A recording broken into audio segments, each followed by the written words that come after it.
a pig, and he smelled like a camel. And he walked up to me, and he said, "Are you from Chicago?"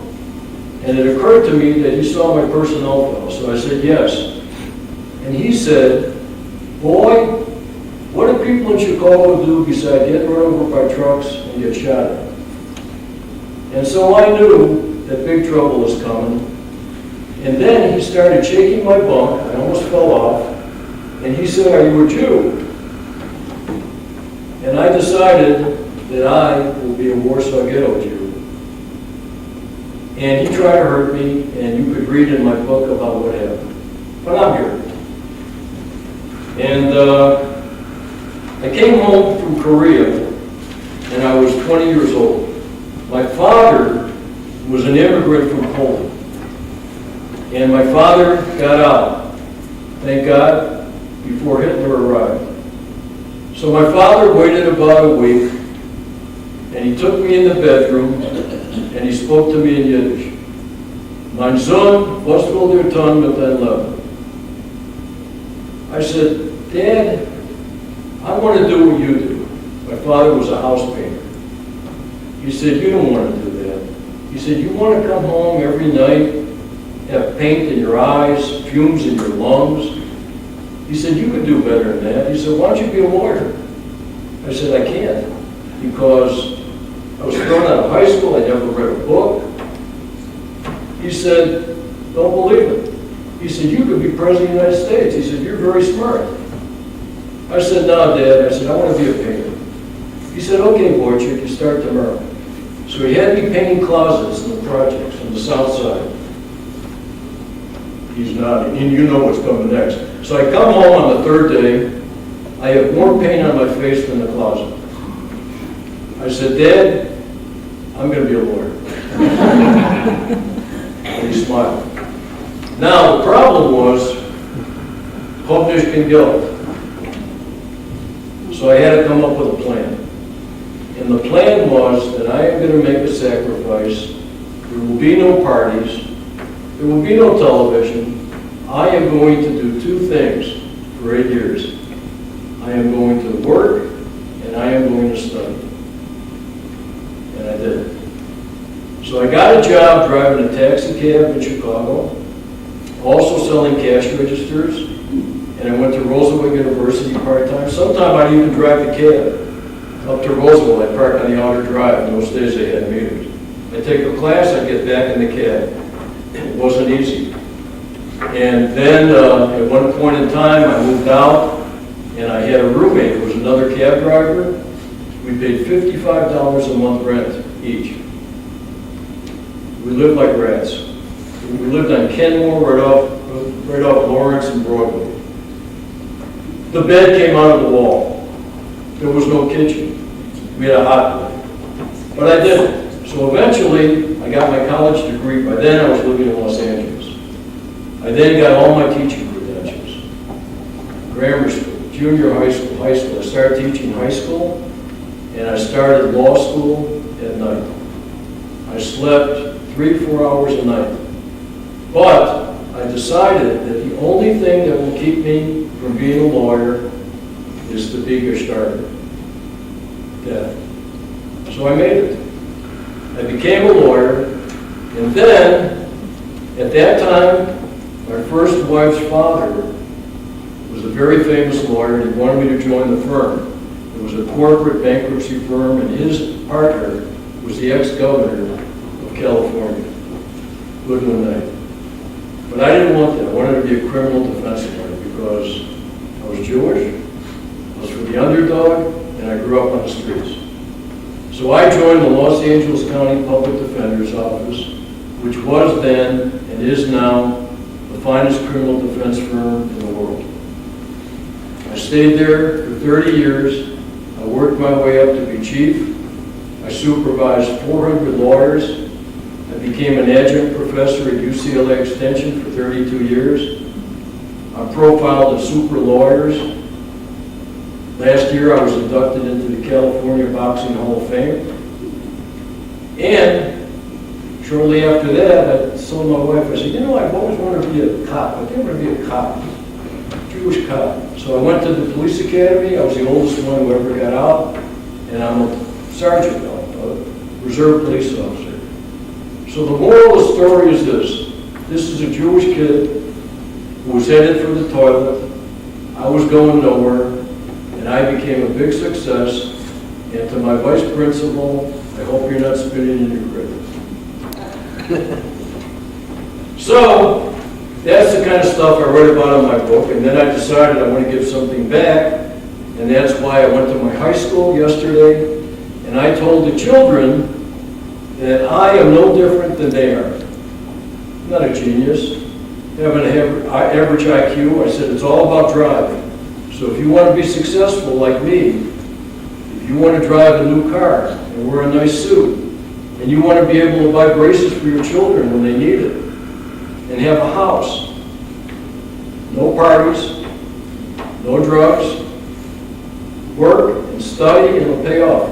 When I decided that I'm going to become an attorney, I said to my father, I said, Dad, I'm looking at 8 years because we have no money. I said, I have to go part-time. He said, Borchik, 8 years comes and 8 years go. He said, now, if you want to party, watch TV, fool around, the 8 years will come and go. But if you want to be a mensch and you want to study hard, what's 8 years? You'll have the rest of your life, he said. And then you'll walk into court and the judge will say, good morning, counselor. I said, sounds good to me. So I used to listen to my father. I'll tell you a little bit about, I write about boxing in my book. Where I grew up, every Jewish man loved boxing. They all loved it. Every Jewish man fantasized about being the heavyweight champ of the world. When Joe Louis lost to Marciano, people were crying in the street like they did when Roosevelt died. So I was a single parent. I was raising my son Joey by myself, and we had a routine. Every morning we'd get up at 5 a.m. because I had to be at the criminal courts building at 7:30. So we'd go to the gym, and then I'd drop them off at grammar school. I'd pay the cafeteria worker to keep an eye on them, and I'd drive downtown. And one day we were in the gym, and we saw the manager, it's called banging the heavy bag. And it takes a lot of skill to do that. And so I knew this guy knew what he was doing. And my son was watching him, and he said, Daddy, I want to learn how to box. I thought maybe he had been the victim of a bully. So I walked up to the manager and I said, where can I take my son for boxing lessons? He said, you got lucky. There's an old Jewish guy 2 blocks away above the tattoo parlor. He was a champion. And so that night, I picked my son up at the Jewish daycare, and we went, and I met Frankie Goodman. We climbed the stairs. It was right out of Rocky. It smelled like it. And Frankie Goodman had 2 bachelor's degrees from Penn State, and he was the national lightweight champion in 1936, and he was supposed to go to Berlin and fight for the gold medal. He was going to go with Jesse Owens. But the Anti-Defamation League called him and begged him not to go because of Hitler. So he didn't go. He regretted it all his life. And so my son would learn how to box. And Frankie drilled a hole in the ring, and he would get down in the hole so he'd be the same size as the kids. Some of the kids were as young as 6 years old. It was the most beautiful thing to see because children, boys who learn how to box, it gives them great confidence. It's a wonderful thing. And Frankie would talk to them in his Philadelphia accent, and he'd say, move to the left, keep the hands up. And he taught defense for a couple months. And then finally, he teach them how to throw a punch. And I could hear his words. Where's the power? That's how he thought. Where's the power? And then I started working out there. I used to spar with an FBI agent. Eventually, my friend Frankie had a stroke, and he went into a home, and he closed the gym. And I used to call him all the time, and he could only say one sentence to me, in the city. Until the last time I called, he said, I love you. And then he died a week later. Then after a while, I was looking for another boxing gym, and I had a friend who was an actor. And he called me up and he said, Ken, he knew I didn't go to movies. He said, I have a friend who's a movie star, and he owns a boxing gym, and he has his own personal trainer. And I told him about you, and he said I should bring you over. And that was Mickey Rourke, the movie star. So that night I went to the gym, and I met him. He was very kind to me, and he said, come anytime you want. I don't even want any money from you. So I started working out there. I'd spar in Mickey Rourke's gym. We became friendly.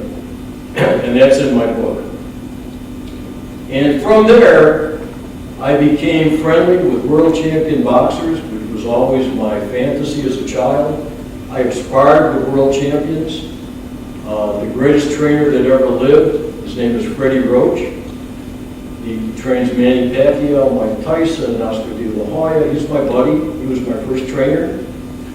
I became the legal advisor for the California Boxing Hall of Fame, the World Boxing Hall of Fame. I've been the legal advisor for the California Professional Boxing Referees and ringside physicians, and I love boxing. I would rather be with one boxer than any 100 lawyers. Boxers are great people. And so I write about all of that in my book. The men that I grew up with couldn't make change for $1. If I would walk up to one of my friends and say, if you got change for $1, they'd say, I don't carry that kind of cash. And the men, my friends' parents were all blue collar. My father, as I told you, was a house painter. Some of my friends' parents were junkmen, we call them junkmen, scrap iron metal dealers. My friend Donnie Solomon, I remember we were in 7th grade, and the teacher had all of us stand up and go around the room and they'd say, tell me what your father does. And one guy said, my father's in construction, and the other one said, my father's a cab driver. And my friend Donnie stood up and put his chest out, and he said, teacher, my father is an MD. And the teacher said, really, Donald? What kind of physician is he? He said, he's a metal dealer, teacher. In my neighborhood, there were some great places. I had an uncle named Nate, and he owned a barber shop on Division Street, right off California. And in that barber shop, at any given time, they'd play cards in the back room. You'd see cops, you'd see thugs, you'd see all kind of men. And my barber, he had 2 barbers. Mine was Benny the Bookie. Benny parted his hair down the middle, was plastered down with Wildwood cream oil. And when he would cut my hair, he'd whisper to me, don't move, don't move. And he would take at least 6 bets on the phone every time he cut my hair. But he could have been a surgeon. He had good hands. So that's the kind of stuff I write about in my book.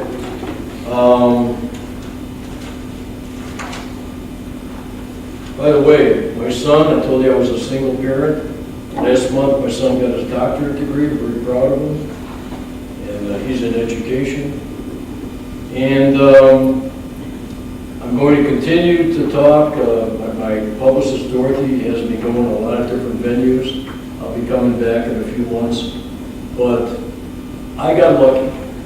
I had a father who motivated me, inspired me, and so every day of my adult life, I did 2 things without fail. I drank my orange juice, and I called my father. So that's my story. I thank you for coming.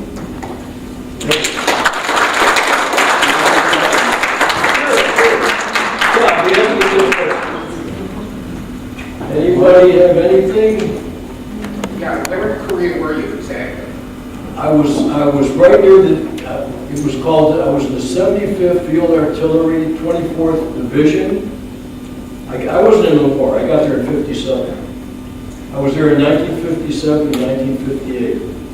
So right near the line. Yeah, I was there in 66, 68. Yeah, when I got there, when I got there, the tour duty was 16 and a half months, and you were there, it was a year, right?